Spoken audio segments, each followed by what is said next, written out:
என் தலைவர் சின்னையா டாக்டர் பையையா இருக்கிற வரைக்கும் கவலைப்பட வேண்டாம். அவருக்காகவா சொத்து கேட்கிறாரு? அவருக்கு அவர் பிள்ளைகளுக்கு உங்கள் பேரன் பேச்சு அனைவருக்கும் கவர்மெண்டிலே டூட்டி கிடைக்க வேண்டும். இன்ன வரைக்கும் அள்ளுப்பகலும் அராயத பாடுபட்டுக் கொண்டிருக்கின்ற ஒரு தலைவன் மருத்துவர் டாக்டர் ஐயா. ஏன் நிக்க மாட்டீங்க? இன்னைக்கு இந்த கூட்டத்திற்கு வந்து இன உணர்வு, இளவர் சமுதாயம், டாக்டர் ஐயா பல்லாண்டு வாழ்க்கை 300 வயசு வரைக்கும் என் தெய்வம் இருக்கணும். நமக்கு இன்னைக்கு கேட்கக்கூடிய சட்டமன்றத்தில் கிடையாது. தேர்தல் புள்ளியில அடிச்சாங்க கொண்டாங்க. 21 மணி நேரத்தில் கேட்கலன்னா ஐயா அடிச்சுட்டாங்க ஒரு டிஎஸ்பி. அப்படியும் அந்த போராட்டம் என் பாசமிக்க என் போர்படை தலைவர் டாக்டர் ஐயா.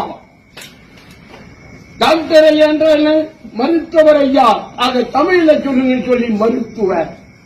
இதை ஏன் நான் உணர்ச்சி வசப்படுகின்றால் யாரோ பொது கூட்டம் போறாங்க. பாட்டாளி மக்கள் கட்சி இன்றைக்கு பாட்டாளி மக்கள் அன்றைக்கு அதுக்கப்புறம் காமராஜர் வர்றார், அண்ணாதுரை வர்றார், கலைஞர் வர்றார், ஸ்டாலின் வர்றாரு. அதை மாற்றி டாக்டர் சின்னையா பெரியய்யா வர்றாரு. நம்ம சமுதாயத்துக்கு சின்னையா டாக்டர் பெரியய்யா.